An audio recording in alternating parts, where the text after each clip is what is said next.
चलिए अब खबरों पर विस्तार से नजर डालते हैं और सबसे पहले बड़ी खबर आपको बता दें जो बिहार के लखीसराय से आ रही है। लखीसराय में दो अलग अलग मामले में दो की हत्या की खबर है। महमदपुर गांव में जमीनी विवाद में युवक की हत्या की गई है। मेदनी चौकी के बिंदटोली में भाई ने भाई की हत्या की।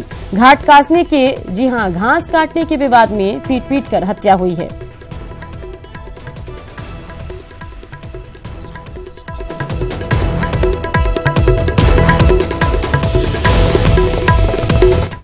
जब देश में 2019 चुनाव के लिए तिथियों की घोषणा हो चुकी है, सभी राजनीतिक दल अपने अपने उम्मीदवारों की लिस्ट को फाइनल करने में लगे हैं। वैसे में गोड्डा सीट के कारण महागठबंधन में विवाद बढ़ गया है। जेवीएम और कांग्रेस दोनों ने इस सीट पर दावेदारी कर महागठबंधन की राह मुश्किल कर दी है।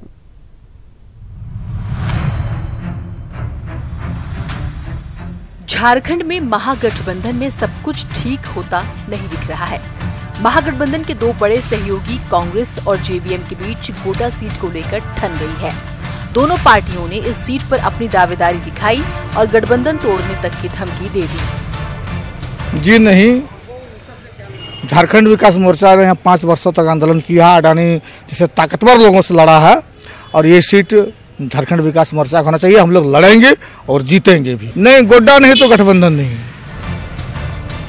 जेवीएम के दावे के खिलाफ देवघर जिला कांग्रेस भी खुलकर सामने आ गई है। जिलाध्यक्ष संजय मुन्नम ने साफ कहा है कि गोड्डा में पिछले चुनाव में कांग्रेस को 3 लाख से ज्यादा वोट मिले थे, ऐसे में उसकी दावेदारी ज्यादा मजबूत है। इस दावे में कहीं कोई शक शुबा नहीं है कि हमने जो है 3,19,000 वोट लाया है। तो इसमें मुंह से कहने से कहावत है कि लिखतम के आगे बख्तम नहीं चलता है। कांग्रेस के दावों को उसके ही नेता और पूर्व मंत्री के.एन. झा ने भी सही ठहराया और कहा कि गोड्डा सीट अगर कांग्रेस को नहीं मिलती है तो कार्यकर्ताओं के मनोबल पर असर पड़ेगा। इसका पूरी तरह से अंदाजा हाईकमांड को है, क्योंकि हमारे पास संथाल परगना में 3 ही सीट है। 2 सीट तो चला गया जेएमएम को। अब 1 सीट है जो पारंपरिक सीट हमेशा से कांग्रेस का रहा है। इन सारे बातों की जानकारी हाईकमांड को है और हाईकमांड हम समझते हैं कि 14-15 तक हाईकमांड निर्णय ले लेगी। अब जब 2019 का चुनाव का बिगुल बज चुका है, राजनीतिक दल अपने उम्मीदवारों की घोषणा करने में लगे हैं। ऐसे में कांग्रेस और जेवीएम के बीच गोड्डा सीट को लेकर उठा विवाद महागठबंधन के लिए मुश्किलें खड़ी कर सकता है। गोड्डा से मनीष कुमार के साथ ब्यूरो रिपोर्ट, न्यूज़ 18 नेटवर्क। पिछले लोकसभा चुनाव में बीजेपी का जो नारा लोगों की जुबान पर था वो था अब की बार मोदी सरकार। इस बार बीजेपी ने मोदी के नेतृत्व में एक बार फिर नया नारा दिया है, मोदी है तो मुमकिन है। हालांकि विपक्ष के पास बीजेपी के नारों का न पिछली बार कोई तोड़ था, न इस बार कोई तोड़ नजर आ रहा है। लिहाजा कांग्रेस बीजेपी और मोदी पर अपनी भड़ास निकालने में जुटी है और विपक्षी एकता की जीत का दावा कर रहे हैं।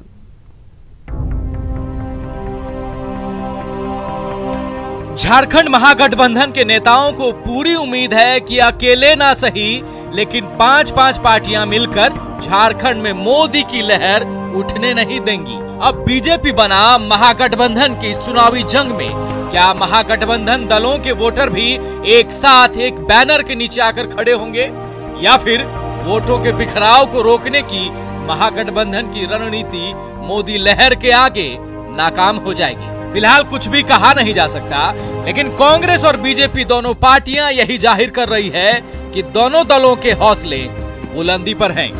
और गठबंधन के पीछे मकसद यही है कि वोटों का बिखराव ना हो और जो जन विरोधी वो नीतियां ला रही है भारतीय जनता पार्टी, उनको किसी प्रकार शिकस्त देना है। और एक बात मैं जरूर कहना चाहूंगा, एक लाइन अभी मैं बता रहा हूं, मोदी है तो मुमकिन है। लगातार आपने देखा होगा, मतलब इतना अहंकार क्या प्रजातांत्रिक व्यवस्था में नहीं है यहाँ पर? और तो और क्या भारतीय जनता पार्टी में भी कोई और लीडर नहीं है? वो लगता भारतीय जनता पार्टी नहीं, व्यक्ति केंद्रित ये पार्टी बन गई है। झारखंड को लूटने का जो उनका लगातार उनके सरकार में जो किए गए हैं, उसके चलते यहाँ की जनता उनके चेहरे को जानती है। झारखंड को लूटखंड बनाना चाहती है, जबकि भारतीय जनता पार्टी झारखंड को विकास से युक्त झारखंड बनाना चाहती है।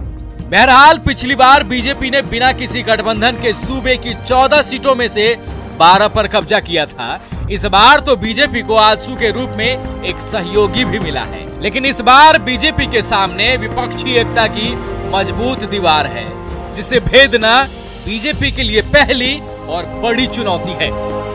रांची से भुवन किशोर झा, न्यूज़ 18।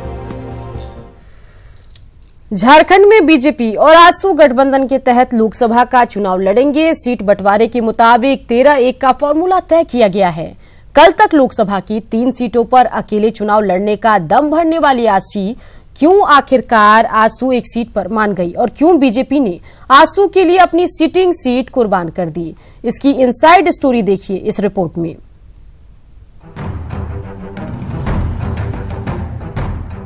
तमाम अटकलों पर विराम लगाते हुए और बीजेपी की सहयोगी पार्टी आजसू फिर से उसके खेमे में वापस लौट गई है।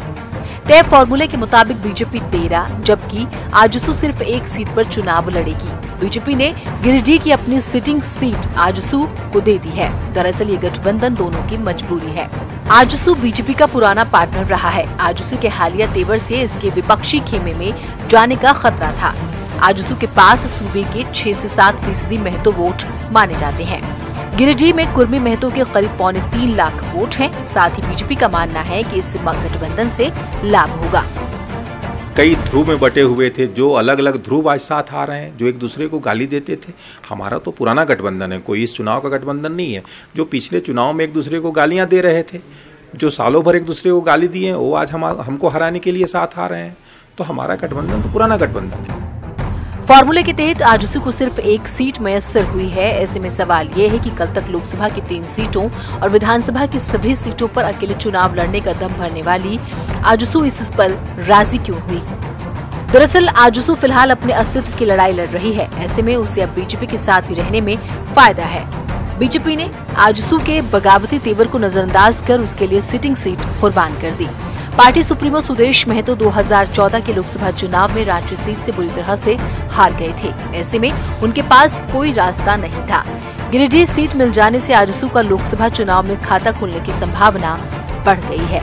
ऐसे में इस डील से आजसू भी खुश है।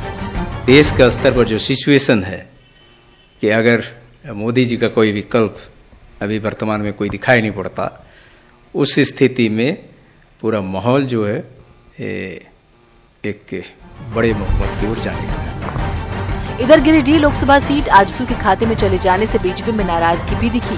कई नेता और कार्यकर्ता इसे आत्मघाती कदम मान रहे हैं। रांची से राजेश कुमार के साथ ब्यूरो रिपोर्ट, न्यूज़ 18 नेटवर्क।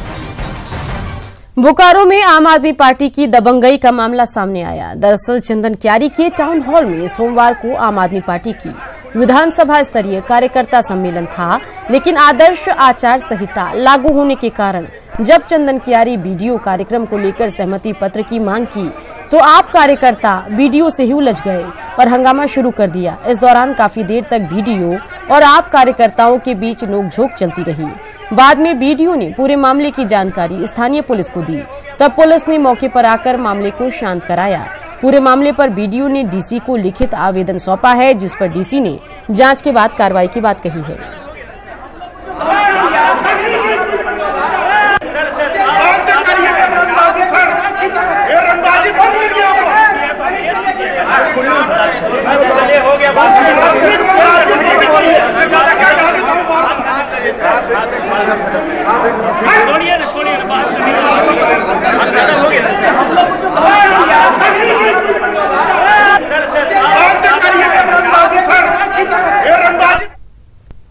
की बात आई थी तो वहाँ का जो सक्षम पदाधिकारी है बीडीओ, उन्होंने एक्शन लिया है। इस पे रिपोर्ट कर दिया जाएगा, एफआईआर लॉन्च हो जाएगा। उसके बाद तो वो कोर्ट का बनता है।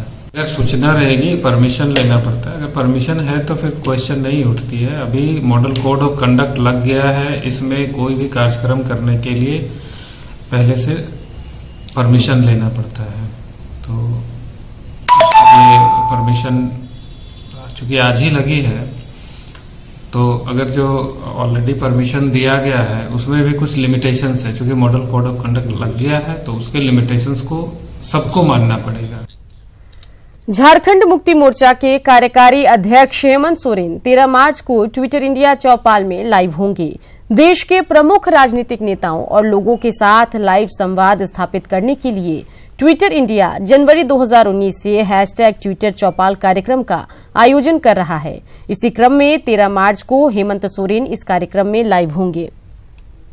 झारखंड में ट्विटर इंडिया जो ग्लोबल प्लेटफॉर्म है, उसने हेमंत का चौपाल के नाम से आगामी 13 तारीख को हरमुका जो सोहराई भवन है उसमें कार्यक्रम करने का निर्णय लिया। यह कार्यक्रम 3:30 बजे से 5:30 बजे तक ट्विटर के हैंडल पर लाइव रहेगा। हेमंत जी के ट्विटर हैंडल पर भी लाइव रहेगा और झारखंड मुक्ति मोर्चा के ट्विटर हैंडल पर भी लाइव रहेगा। झारखंड की 4 हस्तियों को पद्म सम्मान से सम्मानित किया गया। राष्ट्रपति रामनाथ कोविंद ने खूंटी के बीजेपी सांसद कड़िया मुंडा को पद्म भूषण अवार्ड से सम्मानित किया। वहीं झारखंड के बुलु इमाम डॉक्टर श्यामा प्रसाद मुखर्जी और जमुना टुडू को पद्मश्री से सम्मानित किया गया।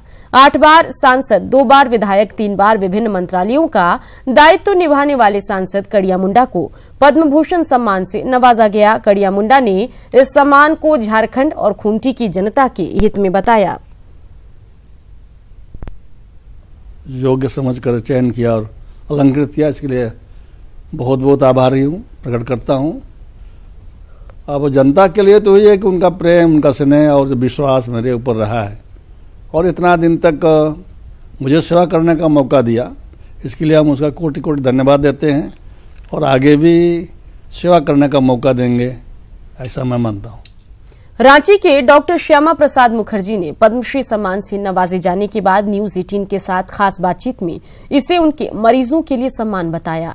उन्होंने कहा कि वो पढ़ाई पूरी करने के साथ ही मरीजों का इलाज शुरू कर चुके थे और अब भी वो मरीजों से महज 5 रुपए में फीस लेते हैं और इलाज करते हैं। मालूम भी नहीं था कि मुझे ये मिलने वाला था। आकस्मिक तरीके पर गृह मंत्रालय से मुझे खबर किया गया कि आपको मनोनीत किया गया है। इसलिए आगे की बात तो मैं कुछ नहीं कहूँगा। मेरा जो उपलब्धि है और जो सेवा का भावना है, मैं उसी में लगे रहूँगा। मेरा तो संदेश यही रहता है कि गरीबों को हमदर्दी और सहानुभूति से देखें, सेवा के भाव से देखें और हर डॉक्टर हर रोज़ एक गरीब मरीज को मुफ्त देखें, तो समाज का बहुत ज्यादा कल्याण हो जाएगा। झारखंड में लेडी टार्जन के नाम से मशहूर जमुना टुडू को पद्मश्री सम्मान से नवाजा गया। टुडू को संसाधनों की कमी के बावजूद महिलाओं को वन समिति से जोड़कर जंगल बचाने के अभूतपूर्व काम को लेकर ये सम्मान दिया गया। चकुलिया वन क्षेत्र के बेड़ाडीह गांव की रहने वाली पद्मश्री जमुना टुडू ने जंगल बचाने के लिए महिला समिति का गठन कर लकड़ी माफिया से लगातार संघर्ष किया। आखिरकार माफिया के पैर उखड़ गए। इस वजह से स्थानीय लोग उन्हें लेडी टार्जन के नाम से बुलाते हैं। चल के पूरा पूर्वी सिंहभूम में वन सुरक्षा समिति मैंने बनाए हैं, कम से कम 500 समिति से ज़्यादा बनाए हैं और इस कार्य के लिए मुझे आज महामहिम राष्ट्रपति द्वारा सम्मानित किए गए हैं। जो हम जैसे महिला, जंगल का अंदर में रहने वाले महिलाओं के लिए ये सम्मान बहुत बड़ा सम्मान है। मेरा नाम जैसे जमुना टुडू लेडी टार्जन का नाम में दिया गया है और पूरा हम लोग का भारतवर्ष में हजारों लेडी टार्जन हमने बनाएंगे और पर्यावरण को सुरक्षा करने के लिए, जंगल को सुरक्षा करने के लिए हमने महिलाओं को जागृत किया।